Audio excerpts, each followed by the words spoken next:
மீண்டும் வணக்கம். எனக்கு இன்னைக்கு ஒரே ஒரு சந்தோஷம் என்னன்னா, தமிழ் நெஞ்சல் வந்து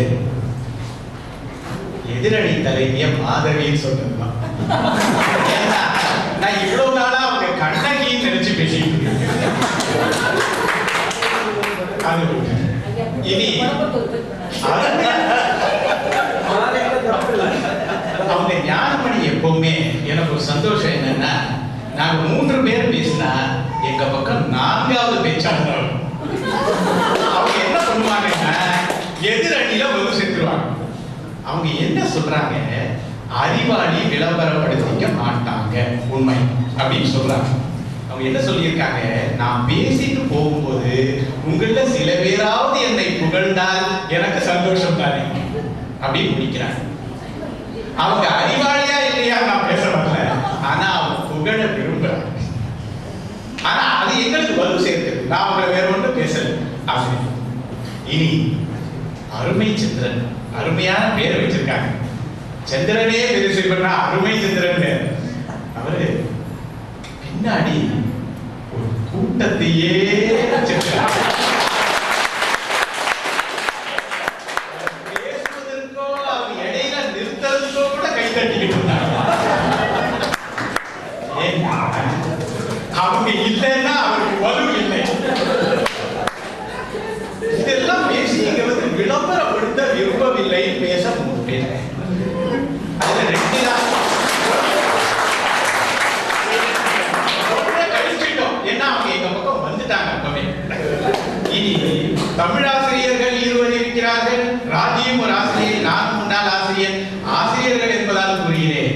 ஒரு மாணவன் வந்து ஆசிரியர் ஏதோ கூறிக்கிட்டு இருந்தாராம், பூகோளம் அந்த பூமி சுற்றுகிறது, பூமி சுத்தும், அதை சுத்துகிறது, இதை சுத்துகிறது சொல்லும் பொழுது இந்த மாணவன் ஆசிரியரை கேட்டான், பூமி சுத்தும் போது இந்த அந்த ஆளு எங்க நின்றுட்டு இருந்தாரு?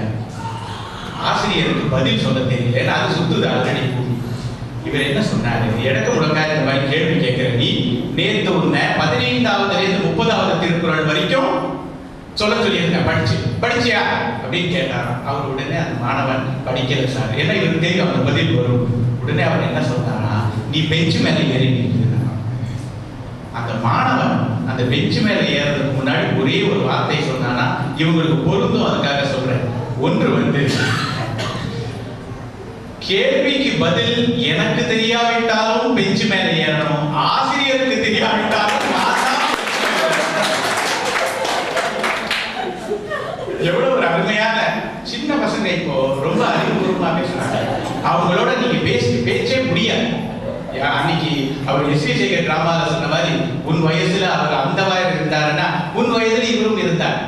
இந்த மாதிரி பேசுறாங்க. அன்னைக்கு ஒரு சின்ன பையன், ஒரு ஒரு நடிகை, ஒரு இவங்க சொன்ன மாதிரி ஒரு கவர்ச்சி புயல்னே வச்சுக்கோங்களேன், அந்த நடிகையை நடனம் ஆட கேட்டிருந்தாங்களாம். அவங்க 40,000 ரூபாய் அந்த தெருக்கூத்துக்கு நான் வந்து நடனம் ஆடுறதுக்குன்னு சொன்னாங்களாம். இந்த நாட்டு ஜனாதிபதிக்கே 10,000 சம்பளம், நீங்க என்ன 40,000 கேட்கறீங்க?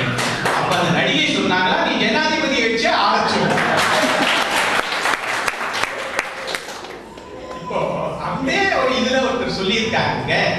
இப்போ வந்து அன்றைக்கு ஒரு பட்டிமன்றம், ஒரு வழக்காடு மன்றம், ஒரு நிகழ்ச்சி, ஒரு கலை விழா, இதெல்லாம் இந்த மாதிரி ஆட்கள் அழைச்சிட்டு வந்தாலும் கூட்டம் சேரும் என்பது ஒரு உண்மை நிதர்சனம். அதுக்கு வேற வழி கிடையாது. இனி இவர்கள் 3 விரும்புவதில்லை என்று ஒரு உலகநாதன் பெயர் சொன்னாங்க. இன்னொன்னு அவங்க கூறிய பெயர்கள் மட்டும் நான் சொல்றேன். இனி கோவை சரளா இந்த கவர்ச்சி புயலை நான் விட்டுட்டேன்னு சொன்னாங்க. ஏன்னா கவர்ச்சி புயலை ஒரு அறிவாளியின் என் மனம் ஏற்றுக்கொள்ளவில்லை, அதனால நான் சொல்லலை. இல்லைன்னா அதையும் சொல்லிடுறேன். இப்போ முக்கியமா நம்ம பிரச்சனை வந்து அறிவாளிகள் விரும்புகிறார்களா இல்லையான்றதுதான். நாம மத்தவங்க எல்லாம் விரும்புறாங்களா? இப்ப ராமானுஜர் அறிவாளியா இல்லையா? ராமானுஜரை பத்தி ஒரு 10 நிமிஷம் பேசிட்டாங்க. நான் எதுக்கு சொல்ல வரேன்னா, ஆனா அவர்களை பத்தி விளம்பரம் வந்து அந்த காலத்துல இல்ல. தியாகராஜருக்கு விளம்பரம் இல்லையா? தியாகராஜரே ராமரிடம் கேட்டிருக்கிறார், உனக்கு நான் இன்னும் என்னெல்லாம் செஞ்சா என் மேல உனக்கு கருணை அப்படின்னு ஒரு பாட்டு. என்ன வேற என்ன செய்வார்? எல்லாமே செஞ்சுட்டேன். ராமதாசர் நிறைய பேர் இந்த மாதிரி செஞ்சிருக்காங்க. நான் என்னுடைய கூற்றுக்கு ஒரு நாள் இன்னொரு செய்தி, அப்துல் கலாமை பத்தி எல்லாரும் சொல்லிட்டு இருக்காங்க. அவர் சமீபத்தில் அவருக்கு நடந்த ஒரு சோதனை கூட வேதனை தருகிறது. ஆனா என்ன பிரச்சனைனா அதை அரசியலாக்கிறதுக்கு ஒரு பக்கம் பார்த்துட்டு இருந்தாங்க. அமெரிக்க அரசாங்கம் மன்னிப்பு கேட்டு விட்டதே யாரோ போட்டிருந்தாங்க ஊடகத்துல. ஆனா இன்றைக்கு தினமலர்ல அவர் போட்டிருக்காரு, என்னை யாரும் இன்னும் மன்னிப்பு கேட்கவில்லை. இது அவர் விளம்பரம் தேடுறாரு நான் சொல்லணும். ஆனா அந்த பதில் அவர் சொல்லி இருந்திருக்க வேண்டிய தேவையே. ஏன்னா அவர் வாய்ப்படிட்டு இருந்தாலே அவர் ரொம்ப பெருந்தன்மையா. ஏன்னா அவங்களுக்கு ஆல்ரெடி உறுத்துகிறது. இந்திய அரசாங்கம் அதை எடுத்துக்கொண்டு விடும். ஆனால் இவர் இதுக்கு பதிலே சொல்ல வேண்டாம். அதுதான் அவர் எதுக்கு சொல்லணும்? அவங்க இன்னும் மன்னிப்பு கேட்கவில்லை. நான் யார்கிட்ட சொல்லணும்? இந்திய அரசாங்கத்துக்கு சொல்லணும். அது மதிப்பு பொதுமக்களுக்கு எல்லாருக்குமே அது ஒரு இடம். இதை அவர் நிச்சயம் புரிந்து கொண்டிருப்பார்.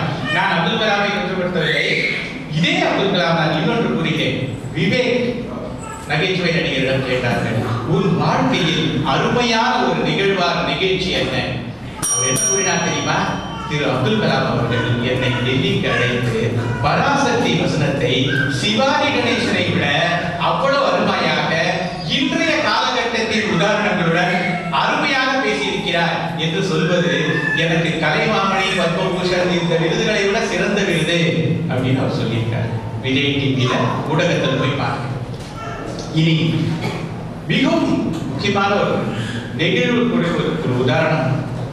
மதர் தெரேசா தொழுநோயாளிகளுக்கு பணிபுரிந்தார். எல்லாருக்கும் தெரியும். அந்த காலகட்டம் தொழுநோய்க்கு மருந்து இல்லாத நேரம்.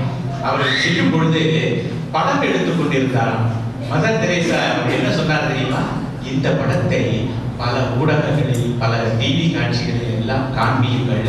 அதனால் நான்கு காசு வருவதென்றால் என் ஏழை மக்களுக்கு அது உதவும் என்பது. இது விளம்பரம் இல்லையா? விளம்பரம். ஆனால் அவர்கள் அதை எதற்கு பயன்படுத்திக் கொண்டார்கள்? தன் அனாதை இல்லை. நாங்கள் விளம்பரத்திற்கு எதிரி அல்ல. விளம்பரம் செய்து கொள்கிறார்கள் என்றுதான் நாங்கள். ஆனால் அந்த விளம்பரம் நல்லது முடிந்தால்.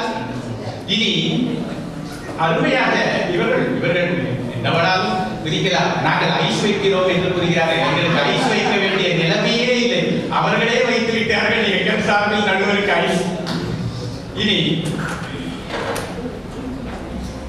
பி.பி. ஸ்ரீனிவாஸ் அண்மையில் அருமையான பாடகர் அவருக்கு கூறியிருக்கிறார்கள், உனக்கு ஏதாவது அங்கீகாரம் கிடைத்திருக்கிறது. நான் அங்கீகாரத்தை எதிர்பார்ப்பதில்லை என்று அவர் கூறியிருக்கிறார். அவர் என்ன கூறினார்? என் பெயரிலேயே பி.பி. இருப்பதால் நான் பத்மபூஷன் என்று வைத்துக் கொள்கிறேன். அவருடைய ஆதரத்தை வெளிப்படுத்தினார். நல்ல பாடகர். நான் அதை பற்றி கொடுத்ததில்லை. இனி ஒரு முக்கியமானது, நான் சிங்கையில் நடைபெற்றது என்றாலும் நான் அதை உருக்கமாகத்தான் கூற விரும்புகிறேன். ஹார்பர் ஃப்ரெண்ட் 1992 நான் சிங்கையில் வந்த ஒரு 2 ஆண்டுகளில் ஒரு நல்ல நிகழ்ச்சி நடந்தது. சிகரங்களில் அதில் வைரமுத்து வந்திருந்தார். அந்த நிகழ்ச்சியில ஒரு எல்லாருக்கும் ஒரு ஃபார்ம் ஒன்று கொடுத்திருந்தாங்க. நீங்க என்ன கேட்கணும் என்றாலும் வைரமுத்துவையோ இல்லை சாலமன் பாப்பையாவையோ யாரிடம் வேணாலும் கேட்கலாம். கடைசியில் அவர்கள் பதில் கூறுவார்கள் என்று. அதில் ஒருவர் எழுதியிருந்தார், நன்காக கவனியுங்கள். கவியரசு என்றால் கண்ணதாசன், நீங்கள் கவி பேரரசு என்று போட்டுக் கொள்கிறீர்களே, இது நியாயமா? எவ்வளவு அருமையான ஒரு கேள்வி பாருங்கள். அதற்கு வைரமுத்து கடைசியில் ஒரே ஒரு பதில் கூறியிருந்தார், நான் கண்ணதாசனின் கால் நகத்துக்கு கூட பொருத்த மாட்டேன், நிச்சயமாக ஒத்துக்கொள்கிறேன். ஆனால் இந்த கவி பேரரசு என்பது நான் போட்டுக்கொள்ளவில்லை, மக்கள் எனக்கு கொடுத்தது. ஆனால் நாம் பெருந்தன்மையாக அதனுடன் முடித்துக் கொண்டோம். அப்படி போட்டால் நீங்கள் அந்த நிகழ்ச்சிக்கு வரமாட்டேன் என்று கூறியிருக்கலாமே என்று கூறினால் நல்லதல்ல. அதேதான் நான் இங்கேயும் கூறுகிறேன். நமது சிறப்பு விருந்தினர் வந்திருந்தால் நாம் எல்லாம் செய்திருந்தோம். அவரும் 2 வார்த்தைகள் பேசினார், நன்மை கூறினார். இது நாம் அவருக்கும் தமிழுக்கும் கொடுத்தது. ஆனால் அதில் ஒரு விளம்பரம் இருக்கிறது. தமிழுக்கு அவருக்கோ இல்லையோ, ஆனால் விளம்பரம் தேவை. அவர் அதை ஏற்றுக்கொள்ளத்தான் வேண்டும். யாராக இருந்தாலும் சரி. அவர்களை பல நேரில் இவர்கள் சொன்னார்கள், தற்புகழ்ச்சி, உன்னை நீ புகழ்ந்து கொண்டால் தற்கொலை. ஆனால் உன்னை இன்னொருவர் உன் முன்னாடி புகழும் போது நீ வாயை மூடிக்கொண்டிருந்தால் அதற்கு என்ன பெயர்? தன்னடக்கமா? அது ஒன்றும் கிடையாது. அவர்கள் விளம்பரத்தை விரும்புகிறார்கள் என்றுதான் அந்த அடக்கத்தின் பொருள். இதை நாம் நிச்சயமாக தெரிந்து கொள்ள வேண்டும். அவர்கள் ஞானமணி அவர்கள் மறுபடியும் கூறியிருந்தார்கள், நாங்கள் குழம்பி இருக்கிறோம் என்று. நாங்கள் குழப்பமே இல்லை. முதலிலிருந்து இன்று வரை நாங்கள் ஒரு 50 பேர்களாவது உதாரணம் கொடுத்திருக்கிறோம். அவர்கள் ஏதோ ஒரு உலகநாதனை சொல்லி இருக்கிறார்கள். அந்த உலகநாதன் நிச்சயமாக எனக்கும் தெரியாது, ஆனால் அந்த பாடல் எனக்கும் தெரியும். ஆனால் சில பாடல்களை அந்த நாளில் இருக்கிறது, இந்த நாளில் இருக்கிறது, அதனால் அவர்கள் தெரியவில்லை என்பதில்லை. இன்றைய காலகட்டத்தில் விளம்பரத்தை எல்லோரும் விரும்புகிறார்கள்.